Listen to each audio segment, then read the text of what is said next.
Welcome to Uncommon Knowledge. I'm Peter Robinson. Be sure to follow us on Twitter, if you would, at twitter.com/UNCKnowledge. Twitter.com/UNCKnowledge. Comment, ask questions, suggest guests. A fellow at the Hoover Institution, Dr. Thomas Sowell has taught economics, intellectual history, and social policy at such institutions as Cornell, Amherst, and UCLA. The author of more than a dozen books, Dr. Sowell has just published a collection of essays, Dismantling America. Tom, welcome. Oh, good to be here. Segment 1, Decline and Fall. From Dismantling America, quote, "The collapse of a civilization is not just the replacement of rulers or institutions with new rulers and new institutions. It is the destruction of a whole way of life and the painful and sometimes pathetic attempts of rebuilding amid the ruins. Is that where America is headed? I believe it is." Close quote. Now, whatever troubles we have, it's still the richest, most powerful nation in the world. We're still fundamentally at peace. Some soldiers in Iraq, some soldiers in Afghanistan, some in Germany, some in South Korea, but relatively small wars by historical standards in Afghanistan and Iraq. How can you say such a thing? Well, you know, that description would also have fit the United States on December 6, 1941. So it's like the argument that was used when I used to question whether Social Security was fiscally sound. And I said, Social Security has never missed a payment. It's never been a day late or a dollar short. I said, that's always true right up to the moment of collapse. Again, from Dismantling America. While the Obama administration is not the root cause of the ominous dangers that face this country at home and abroad, it is the embodiment, the personification, and the culmination of dangerous trends that began decades ago. How does the President of the United States embody dangerous trends? How do you see this man? Oh, my gosh. I see him as someone who all his life has been associated with and part of a group of people who fundamentally don't believe in the principles of this country. Not only people, the most obvious example, obviously, is Jeremiah Wright. People like Bill Ayers, whom he's tried to disavow. But people who fundamentally think that we're on the wrong track, we have the wrong principles, and we need to be changed, whether we want to be or not. Tom, you mentioned Jeremiah Wright, his pastor at church in Chicago. You mentioned Bill Ayers, who was a former member of the Weather Underground. The Weather Underground, exactly. What about his formation, his intellectual formation at Columbia, Harvard Law School? Well, as he himself says, he always sought out the most radical people. He worked as a community organizer. I don't think most people stop and think, what does a community organizer do? He doesn't organize a community. It's not bake sales. Huh? It's not bake sales he's organizing. No, he's not telling people in the community how to shop better and stuff like that. He is mobilizing all the resentments, organizing them in order to put them into a battle to get what they want from other people. Now, you talk about Barack Obama as embodying dangerous trends, quote, that began decades ago. Oh, yes. When? This is during your lifetime, during your adult lifetime? Yes, and perhaps even a little earlier. But I think what you see in the most clearly, I think, in the academic world, are people who don't think that this country is a great country. One example of a colleague of mine who teaches at Harvard, after 9/11, put an American flag on his car. And his colleagues said, "What is that for?" When I visited Berkeley in the aftermath of 9/11, when there were flags everywhere, I did not see one flag on the Berkeley campus on any of those expensive houses. When I was coming back from Berkeley, the first American flag I saw was in a low-income black neighborhood in Oakland. These are people who consider themselves citizens of the world, and that the rest of us are so lucky to have them here to change America, so that people like us don't have a voice. And of course, the whole way that Obama has operated with these enormous bills that no one has ever had time to read, that they rush through, where they're putting people in power who don't have to go through the confirmation process, so that we don't find out what they're like except if there's an expose on Fox News or someplace.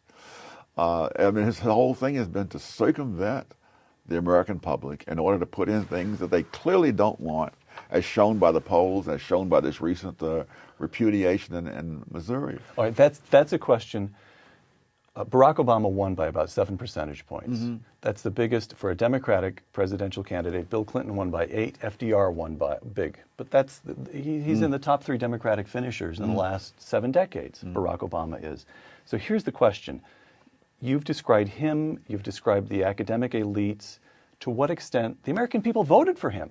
Yes. To what extent do you see a corrosion of values among the American people themselves on the one hand? On the other hand, to what extent is there just a kind of creeping takeover by an elite that fails to share, that is opposed to the values that most Americans share? There's both things.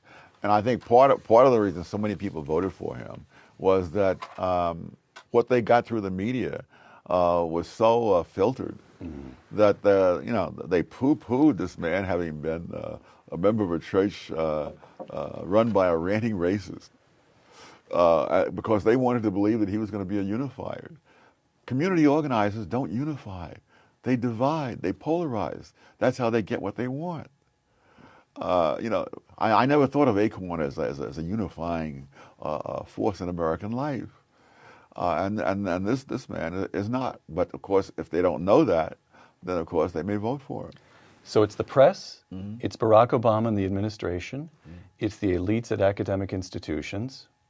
But it's not just a thing that happened now. Long before Barack Obama's name became known, there was this attitude, essentially repudiating the principles of the country.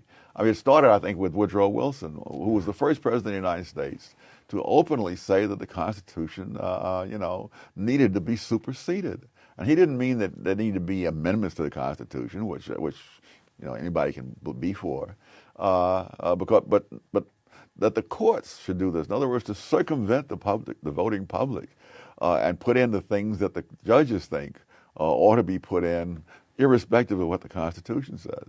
Segment 2, Dismantling America. 2 quotations. The first comes from your book, Dismantling America.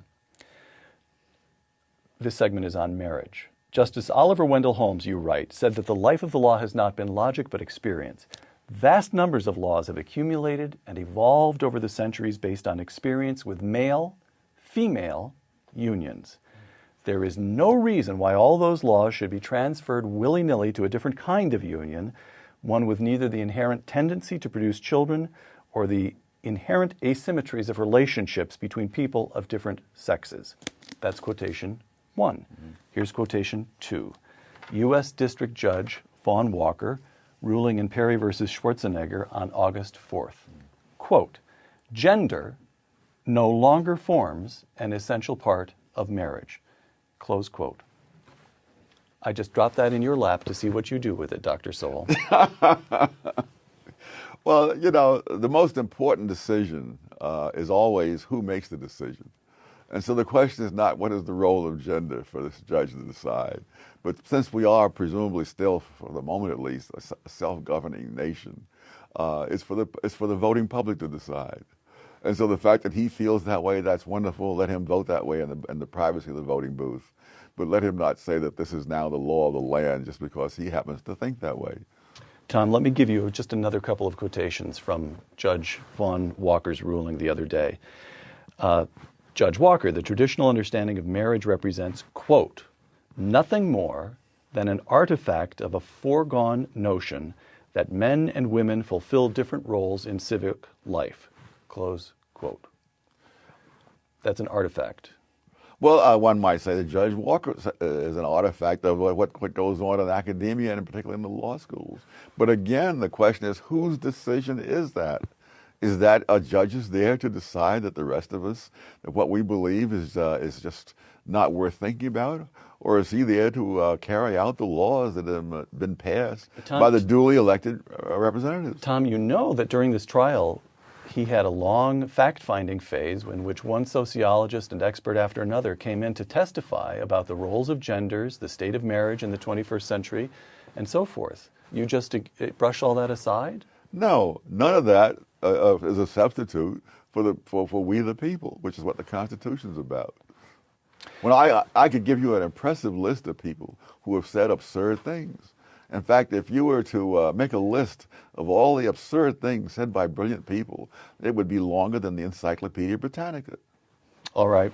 One more from Judge Walker here. Quote, "The evidence shows conclusively that moral and religious views form the only basis for the belief that same-sex couples are different from opposite-sex couples." Close quote. Well, it may be conclusive to him, but again, the question is, whose decision is it? Obviously, it's not conclusive to other people, or else the proposition that he was ruling on would never have passed. And been passed with the votes of 7 million Californians, Yes. by the way. All right. So let me ask you, just step back from that a little bit and ask you this question. How did we go in the space of a couple of decades, maybe 3, but I think probably closer to 2, from an America in which the notion of same-sex marriage was literally unthinkable? That is to say, it was in nobody's head, so outlandish that it never occurred to anyone, to a sitting judge, federal judge, named to the federal bench, by the way, by George H.W. Bush, Heaven help us. coming out with an opinion like this. What happened to the legal regime, to the social to the mores? This is why I say that Obama is really the culmination of a trend. He didn't do this by himself. That there was a notion out there, a set of notions really, about the country, about what was right, and about who should make what decisions. Those notions were out there, before he ever became a public figure. But now that and I think what you saw was an erosion of the confidence in the country and the country's culture, its principles, and so forth. And all of this happened. And what is happening now is what was just an erosion, sort of almost uncoordinated and so on, to a deliberate attempt on his part to change the country in fundamental ways. Now, you talked about Woodrow Wilson, with a certain kind of rot setting in with Woodrow Wilson, yes. The progressives, the sort of elitism. I, Woodrow Wilson, know far better than that non-entity James Madison who drafted the Constitution. Right, all right. But in more recent times, times that you and I can remember, we had Ronald Reagan and the sense that somehow the country was coming back. How do we go from Ronald Reagan to Barack Obama? How do you go from a reassertion of what seems to be fundamental faith in the country to a Judge Vaughn Walker? What happened in the space of just 2 or 3 decades? Well, I think it started immediately with Reagan's successor, George H.W. Bush. No doubt a decent man, an honorable man, but one who disdained what he called this vision thing. In other words, that an overarching sense of principles that you'd be fighting for. To me, I think one of the moments that sort of gave a clue was when, during one of the presidential debates, when Bush was looking at his watch. Right. I can't imagine Ronald Reagan, or any Democrat for that matter, looking at his watch during a, I mean, Bush was, and I think the first moment that you saw a glimpse of this was when Bush first took office, Bush 41, and started talking about a kinder and gentler America. That it's kinder and gentler to tax the taxpayers in order to make it easier on people who have not lived up to their responsibilities. You see that right now carried to extremes in this administration, where people who never took out a $700,000 loan in their lives now have to subsidize people who did take out a $700,000 mortgage loan and couldn't afford it. So it is the case that either you have a Ronald Reagan in place fighting for American principles, and Ronald Reagans don't come along that often, or even a Republican and temperamentally conservative president such as George H.W. Bush will come under such cultural and political pressures that the drift to the left, that will continue. Yes, what you generally have had in recent times is people moving to the left rapidly under Democrats and slowly under Republicans. All right. Segment 3, Dismantling the Culture. From your book, Tom, Dismantling America, quote, "The great escape of our times is escape from personal responsibility," close quote. What do you mean? Oh, I think that the idea of personal responsibility is more or less off the table. It's passé in many places. Again, going back to, say, the housing situation, that people took out mortgages that they couldn't afford, and that now people who didn't take out mortgages they couldn't afford are now expected to pay to bail them out. It's insane. But you don't. They were duped by dishonest mortgage brokers. No? Oh, there was enough dishonesty to go around. We needn't single out mortgage brokers. No, that's the narrative. The fact of the matter is that speculators took advantage. See, these things are put in these laws and policies are put into place, saying this is going to help the poor and the downtrodden. But the question is, who actually benefits from this? Speculators benefited from this more than any poor or any downtrodden. A speculator could come in, claim any income he wanted to claim in order to buy 3 or 4 houses. Nobody would verify the income. He would get them at teaser rates like 2% per year. And he didn't worry about that going up later because he was going to sell a house beforehand. And so a lot of that was in there. The other thing is that it's a very complicated financial situation. But the cold fact is, if the mortgages had continued to be paid, we wouldn't have had the mortgage crisis. So the fundamental reason for the crisis is that the mortgages weren't paid, and the fundamental reason they weren't paid is that they were made under conditions that made it unlikely that they would ever be repaid. And you knew that going in. Right. Losing a sense of personal responsibility, you write, in Dismantling America places, quote, a whole society in jeopardy. How is that the case? How do you draw a line from the mortgage crisis to the dismantling of the entire country? Well, I think if you don't have a sense of personal responsibility, and what you have is the government taking money from people who are personally responsible and giving it to people who are irresponsible, or in other cases corrupt, that's not a viable situation for the long term. You're going to have ever more people being ever more irresponsible. As is happening now. I mean, in the wake of the mortgage crisis, they've raised the limit that the Federal Housing Administration will insure from about 360,000 to 720-some thousand. So they've doubled the policy that got us into problems in the first place. Tom, you, on personal responsibility, and you and I have talked about this before. You spent part of your boyhood in Harlem. Yes. Is that correct? Yes, most of it. All right. Tell me a little bit about the Harlem that you knew as a boy. Was it safe at night? Yes. When I would wake up in the middle of the night, I would get up, get dressed, and go out to a corner newsstand where there was a little old man who was white selling newspapers in Harlem at midnight. Now today, he and I would both be taken in for mental observation. You know. How were the schools in the Harlem of your boyhood? Oh, they were among the best in the country. Public schools. Public schools. Oh, I only went to public schools. I have data on the actual test scores of kids in Harlem. They were almost identical with the kids in the Lower East Side, who were almost all white. And nobody was concerned about giving me school lunches and stuff like that. They didn't ask me whether my home was broken or not. They just told me what I was supposed to do, and they made damn sure I did it. Do your homework, get your assignments in. That's it. Tom, what happened between the Harlem of your boyhood, which would be what, late 40s to the mid 50s or so? 40s. I went my first school I attended in Harlem was 1939. Oh, real? All right. So you grew up you were there during the Second World War. Oh, yes. All right. So take me from the Harlem of your boyhood, in this theme of personal responsibility, to the Harlem of the 70s and 80s. Oh, there you got the teachers became social workers, social theorists. They became propagandists for all kinds of new fads. And I guess the test was whether they made the teachers feel like it was exciting and it made the students feel good about themselves. So, of course, they end up not with no education that's worth talking about. And what about the crime rates? Oh my goodness, the crime rates are much lower. I gave a talk. Much lower when you were a boy. But yes. So what do you attribute the rise in crime?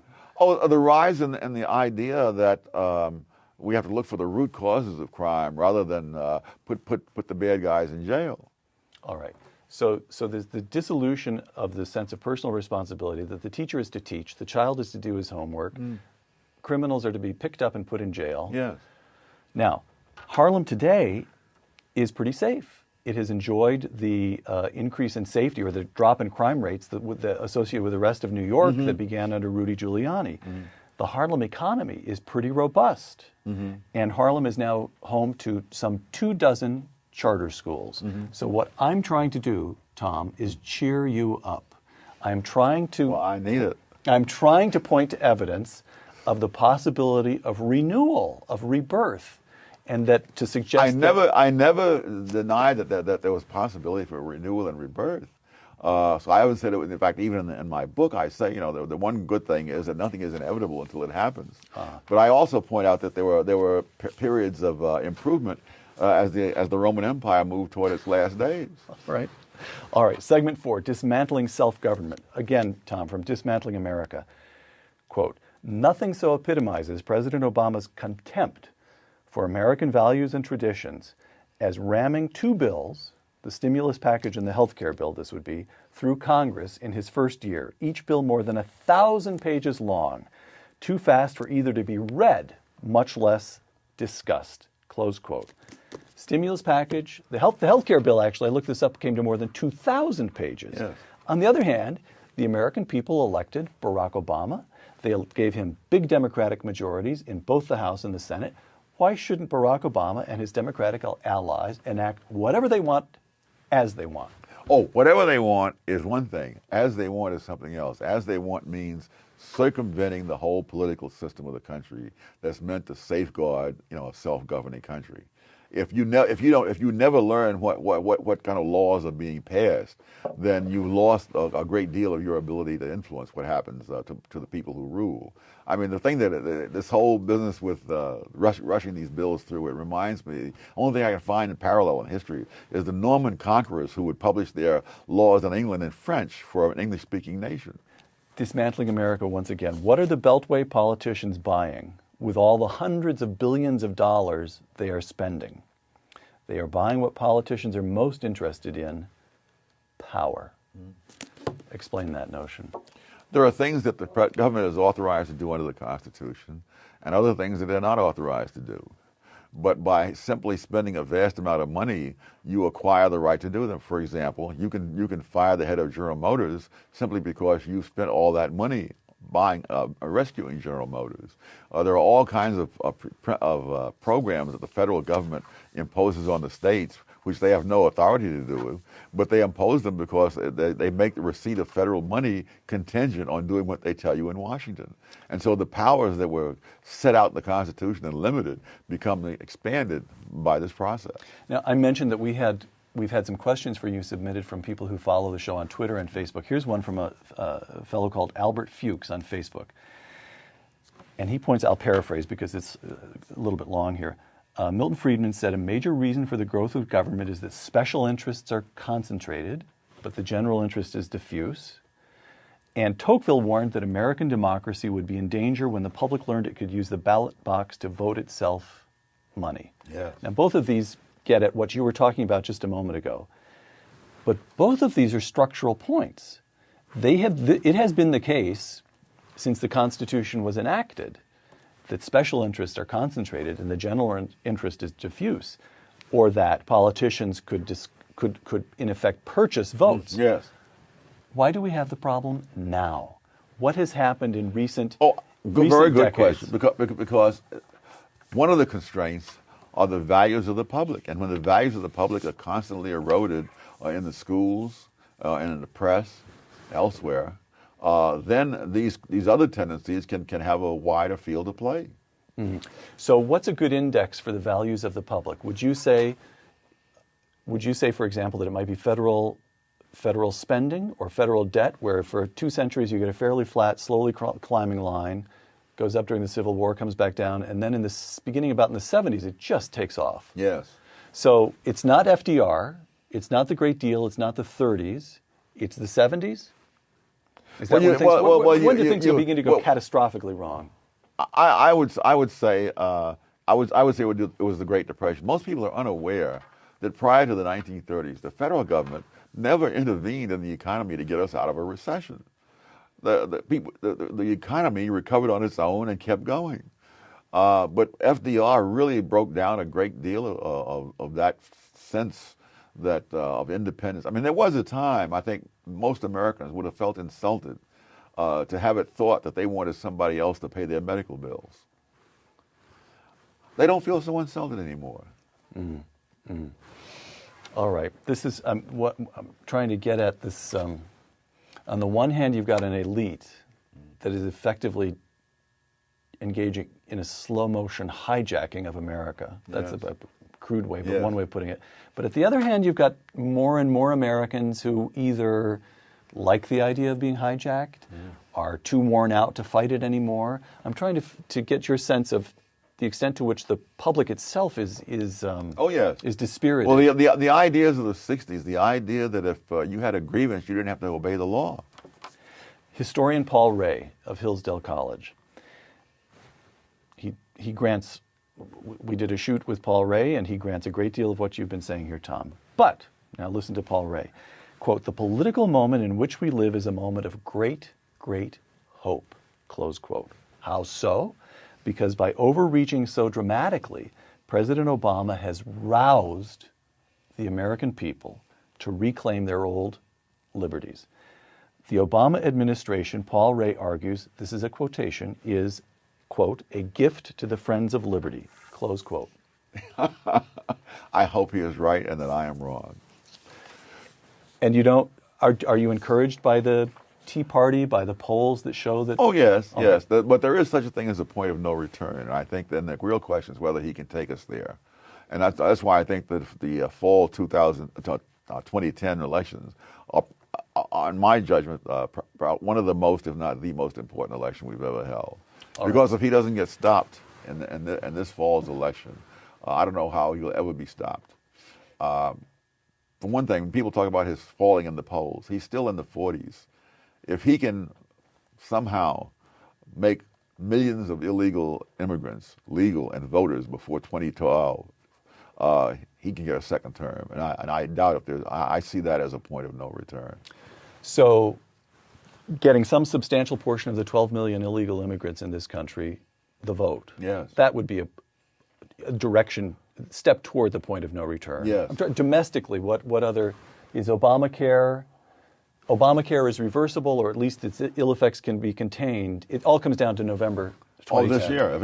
If it's not stopped now, it won't be stopped. All right. So November 2nd, 4th, I can't remember which is election day. You have one specific date in American history which you can name right now that you consider absolutely crucial. Oh, absolutely. It's almost like the great military battles, you know.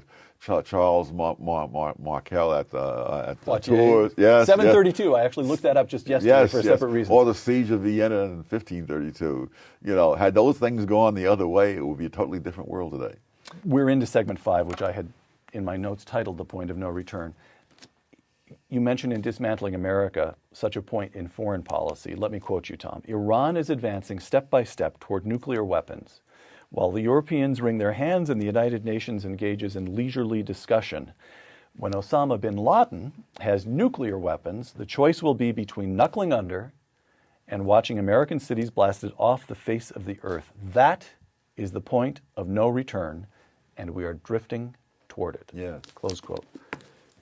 Nothing you've seen since you wrote that causes you to reconsider or mute your views? No.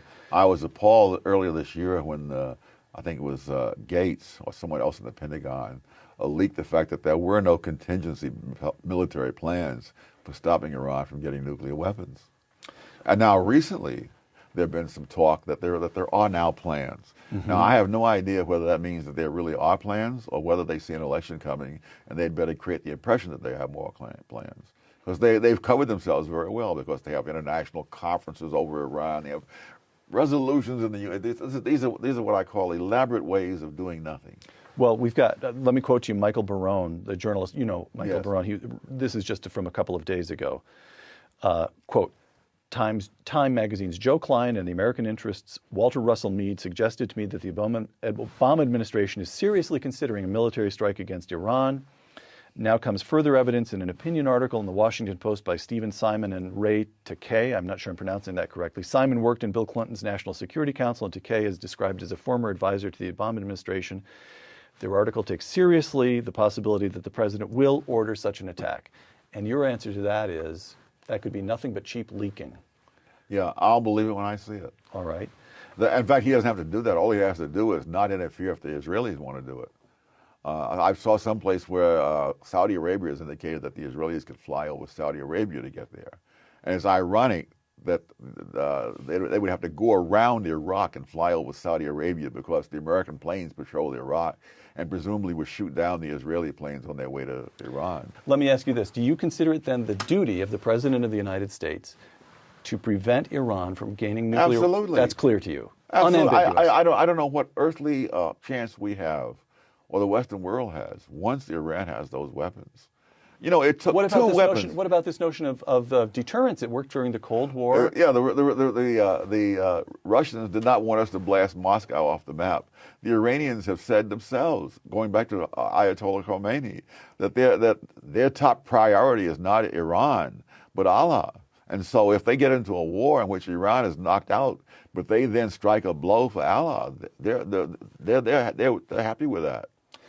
And failing any serious sign that the United States would attack, would you say that it's the duty of the Prime Minister of Israel and his cabinet to order an attack? Oh, absolutely. But think of how pathetic this is, that the fate of the United States of America would be in the hands of a country smaller than Lake Michigan. One final time from Dismantling America. To follow Rome, one of the greatest civilizations of all time, as it degenerated and fractured, is especially painful in view of the parallels to what is happening in America in our own times. Close quote. Yeah. What are the parallels that are most striking to you? The internal loss of confidence, that we're not prepared to stand up and defend ourselves. I mean, there are all kinds of small signs and large signs, but that we have to accommodate people who move here. You know, the old saying was that when in Rome, do as the Romans do. The new one is when in Rome, tell the Romans what to do. And we're going along with it. Tom, let me close this out by getting your kind of a broad civilizational view here. 4th century. Rome's final century is a great power. Of course, it lingers on in Constantinople for another 1,000 years, but 4th century, we have St. Augustine watching from North Africa as his beloved Rome, where he studied, he's a great product of classical civilization, is sacked. And he responds by averting his gaze from this world and writing the city of God. He shifts his attentions to heaven. A few decades later, we have St. Benedict of Nursia up in northern Italy. And he's the founder of great monasteries, attempting to hoard, in a certain sense, what learning he can, and hoping that later there will be regrowth. And he adopts a motto which translates from the Latin, to pruned it will grow again. So is Tom Sowell an Augustine who's insisting on underlying principles and a kind of eternal values, but actually believes that what he is observing is total collapse? Or is he a Benedict, hoping for, preparing for, doing what he can to initiate rebirth? Well, I'm at an age where I couldn't play either of those roles. You look pretty saintly to me, Tom. You need new glasses, but no, I think it was really. But what I meant about the pathetic aspect of the aftermath of the collapse of Rome is, you know, these heroic efforts, which ultimately paid off, you know, many centuries later. But there were centuries to live through. Imagine, the Dark Ages were dark. Yes, imagine living in the midst of ruins that you don't even have the knowledge to repair, much less to build. You know. Oh, that's what you mean in the passage when you talk about the pathetic attempt to rebuild among the ruins. Yes. The sense that there was a civilization here. And it was all around you. And I think this is part of the reason that the Europe of that era is thought of as a backward-looking civilization. They had good reason to look backwards because the people before them had achieved far more than they were capable of achieving or even sustaining. So your fear is that 2 decades from now, Americans will be looking back at, even at the 1950s, a time of growth and American self-confidence and standing up to the Soviets in the Cold War, assuming a large role in the world. That'll be gone, and we'll have the feeling that we're pygmies by comparison with... There's something of this in Tom Brokaw's book, The Greatest Generation. Yes. There's a kind of nostalgia, a feeling that those who came just before us were bigger people somehow. Mm-hmm. They were. They were. Yes. All right. Last question. If you could offer one sentence of counsel to the President of the United States, what would you say, Tom? Resign. No, I can't end the program on that. If you could offer one sentence of counsel to some 20-year-old kid who's watching this webcast, and by the way, when we put up a notice that you're going to appear on Twitter or Facebook, you are a rock star to college kids. I want you to know that. So there's hope. You're reaching people. So one sentence of advice to some sophomore or junior who's watching this today and thinks to himself, gee, Dr. Sowell just told me the America in which I'm going to grow up will be a shrunken place. No. It's not over till it's over, as Yogi Berra said. And I would say to this young person, if we, through some miracle, get through this, please take to heart the lesson of what happens when you vote on the basis of rhetoric and symbolism and instead of using your mind. It doesn't matter how smart you are unless you stop and think. Dr. Thomas Sowell, the author of Dismantling America, thank you for joining us. Thank you. I'm Peter Robinson for Uncommon Knowledge and the Hoover Institution. Thank you.